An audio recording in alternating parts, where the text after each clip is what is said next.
शौनक आदि ऋषि ने सूत जी से पूछा, गुरुदेव हमने ऐसा सुना है कि हनुमान जी का अवतार चैत्र मास की पूर्णिमा को हुआ, परंतु कार्तिक मास के कृष्ण पक्ष की चतुर्दशी को भी हनुमान जयंती क्यों कहते हैं? सूत जी कहते हैं कि भगवान के अवतार के एक नहीं हरि अवतार हेतु जय होई इदमित्थम कहीं जाए न सोई। परमात्मा के अवतार के एक कारण नहीं है। परमात्मा कभी भी किसी कारण से अवतार ले लेते। एक समय नरकासुर नाम का एक राक्षस था। उसने जमीन के अंदर एक ऐसा किला बना करके रखा था जिस किला में वायु के अलावा कोई प्रवेश नहीं कर पाता। उस समय पर उसने अत्याचार करना शुरू किया और जितनी भी सुंदर सुंदर स्त्रियां हैं उनको ले जाकर के किला में बंद कर देता।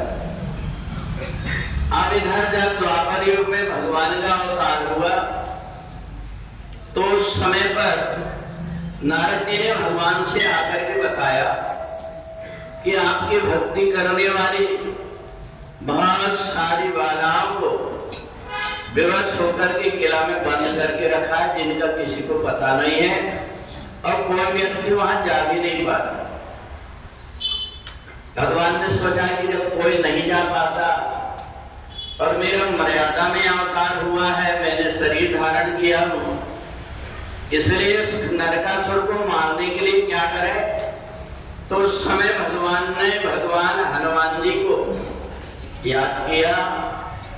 तो भगवान शिव ने इस मन में विचार किया कि जैसे मैंने राम अवतार में अपना रूप बना करके भगवान राम की सेवा किया था, ऐसा ही मैं भगवान कृष्ण की भी सेवा करूंगा। तो इसलिए हनुमान जी भगवान शंकर के रूप में अवतरित हो गए और उन्होंने जाकर के वायु के रूप में जाकर के दरवाजा को खोल दिया और उसी समय पर भगवान प्रवेश किए।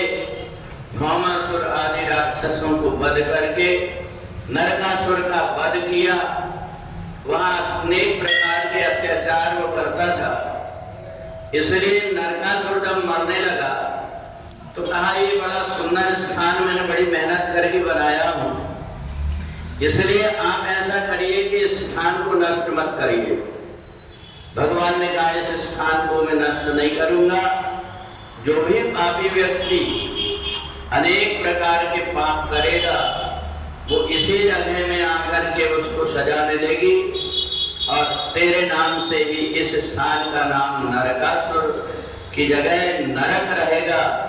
तो इसलिए कार्तिक मास के चतुर्दशी को कृष्ण पक्ष में आज के दिन नरक चतुर्दशी के दिन से आप अपन मनाते हैं।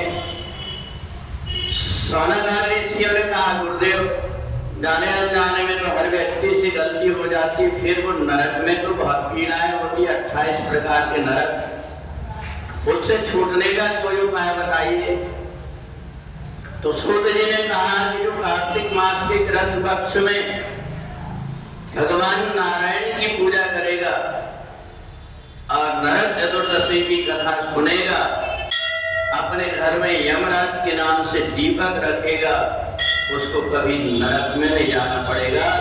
तो इसलिए आज के दिन हम नरक चतुर्दशी के रूप में जानते हैं। जो भी आज के दिन भगवान के दर्शन कर लेता है, नरकासुर के उद्धार की कथा को सुन लेता है, उसको नरक में नहीं जाना पड़ता। बोलिए सच्चिदानंद भगवान की जय।